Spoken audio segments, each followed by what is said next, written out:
എന്തായാലും ഇന്ത്യയുടെ നയതന്ത്ര നടപടികളിൽ ഏറ്റവും പ്രധാനപ്പെട്ടതായിരുന്നു പാകിസ്ഥാൻ പൗരന്മാർക്കുള്ള വിസ റദ്ദാക്കുന്നത്. ആ നടപടി വന്നതോടുകൂടി ഇന്ത്യയിൽ കഴിഞ്ഞിരുന്ന 191 പാകിസ്ഥാൻ പൗരന്മാരാണ് അട്ടാരി വഴി പാകിസ്ഥാനിലേക്ക് മടങ്ങിയത്. എല്ലാ പാക് പൗരന്മാരെയും കണ്ടെത്തി നാട് കടത്താൻ സംസ്ഥാന സർക്കാരുകൾക്ക് കേന്ദ്ര ആഭ്യന്തര മന്ത്രാലയം നിർദ്ദേശം നൽകിയിട്ടുണ്ട്. അതേസമയം പാകിസ്ഥാനിലുണ്ടായിരുന്ന 287 ഇന്ത്യക്കാർ മടങ്ങി വന്നുവെന്ന് കേന്ദ്ര സർക്കാർ വൃത്തങ്ങൾ അറിയിക്കുകയും ചെയ്തു. ബസന്ത് വിവരങ്ങളുമായിട്ട് ബസന്ത്, കഴിഞ്ഞ ദിവസം തന്നെ ആഭ്യന്തരമന്ത്രി അമിത്ഷാ എല്ലാ മുഖ്യമന്ത്രിമാരെയും വിളിച്ച് ഉടനടി തന്നെ അതാത് സംസ്ഥാനങ്ങളിലുള്ള പാക് പൗരന്മാരെ തിരിച്ചയക്കാൻ നടപടികൾ സ്വീകരിക്കണമെന്ന് ആവശ്യപ്പെട്ടിരുന്നു.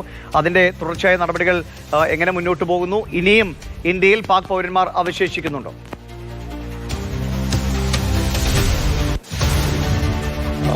ദിവിഷ, കഴിഞ്ഞ ഒരു 24 മണിക്കൂറത്തെ ഒരു കണക്കാണ്, അല്ലെങ്കിൽ 48 മണിക്കൂർ 2 ദിവസത്തെ ഒരു കണക്ക് മാത്രമാണിത്. അതായത് ഇന്ത്യയുടെ തീരുമാനം വന്ന ശേഷമുള്ള അട്ടാരി അതിർത്തി വഴി പോയിട്ടുള്ളവരുടെ ഒരു കണക്കാണ്. അതായത് അട്ടാരി വാഗ അതിർത്തി വഴി പാകിസ്ഥാനിലേക്ക് മടങ്ങിപ്പോയവരാണ് 191 പേർ എന്നുള്ളതാണ് ഇപ്പോൾ വാർത്താ ഏജൻസി നൽകുന്ന വിവരം. അതായത് ഇന്ത്യയിൽ താമസിച്ചിരുന്ന പാക് വിസയുമായി ബന്ധപ്പെട്ട് അല്ലെങ്കിൽ പാക് വിസ കൈവശം ഉണ്ടായിരുന്നവരൊക്കെ തന്നെ 131 പേർ മടങ്ങിപ്പോയിട്ടുണ്ട്. പക്ഷേ നമുക്ക്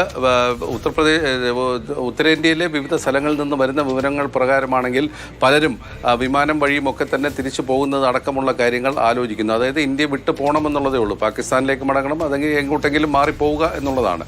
അങ്ങനെ പലരും പോകുന്നുണ്ട് എന്നുള്ളതാണ്. ഇതിൽ മറ്റൊരു വിഷയം വന്നിരിക്കുന്നത്, ഇപ്പോൾ അട്ടാരി അതിർത്തിയിൽ നിന്നുള്ള ദൃശ്യങ്ങളിൽ നിന്ന് നമുക്ക് മനസ്സിലാകുന്നത് പല ഈ പാകിസ്ഥാനിലേക്ക് വിവാഹം ചെയ്തു പോയ പലരെയും അട്ടാരി അതിർത്തിയിൽ തടഞ്ഞു വെച്ചിരിക്കുന്നു എന്നുള്ളതാണ്. അല്ലെങ്കിൽ പലരും പാകിസ്ഥാനിൽ താമസിക്കുന്ന വിവാഹം ചെയ്ത് പാകിസ്ഥാനിൽ താമസിക്കുന്നവർ എന്തെങ്കിലും വീട്ടിലേക്ക് അത്യാവശ്യം എന്തെങ്കിലും അസുഖം, അമ്മയുടെ അച്ഛൻ്റെയോ അസുഖത്തിൻ്റെ വേണ്ടി നാട്ടിൽ വന്ന് ഇരിക്കുന്ന സമയത്താണ് ഇത്തരമൊരു സംഭവം ഉണ്ടാവുകയും മടങ്ങിപ്പോവുകയും ചെയ്യണമെന്ന് പറയുന്നത്. ഇവർ മടങ്ങിപ്പോകാൻ പോകുമ്പോൾ ഇന്ത്യൻ പാസ്പോർട്ട് ഹോൾഡറാണ് എന്നുള്ള ഒറ്റ കാരണത്താൽ അതിർത്തിയിൽ തടഞ്ഞു വെക്കുന്നുണ്ട്.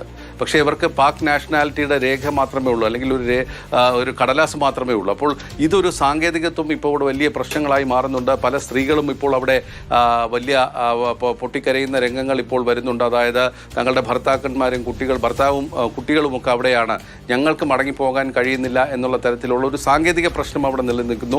അക്കാര്യത്തിൽ ഒരു വ്യക്തത ഇതുവരെ വന്നിട്ടില്ല. വിവിധ 5 രീതികളിലുള്ള വിസകളാണ് ഇപ്പോൾ റദ്ദാക്കിയിരിക്കുന്നത്. ആദ്യമായി റദ്ദാക്കിയത് സാർക്ക് വിസയാണ്. അതായത് സാർക്ക് ഉടമ്പടി പ്രകാരം നൽകിയിരുന്ന SVS വിസയാണ്. അതിൻ്റെ തൊട്ട് പിന്നെ തന്നെ ഇന്ത്യ എല്ലാ വിസകളും റദ്ദാക്കിക്കൊണ്ടുള്ള തീരുമാനം വരുന്നു.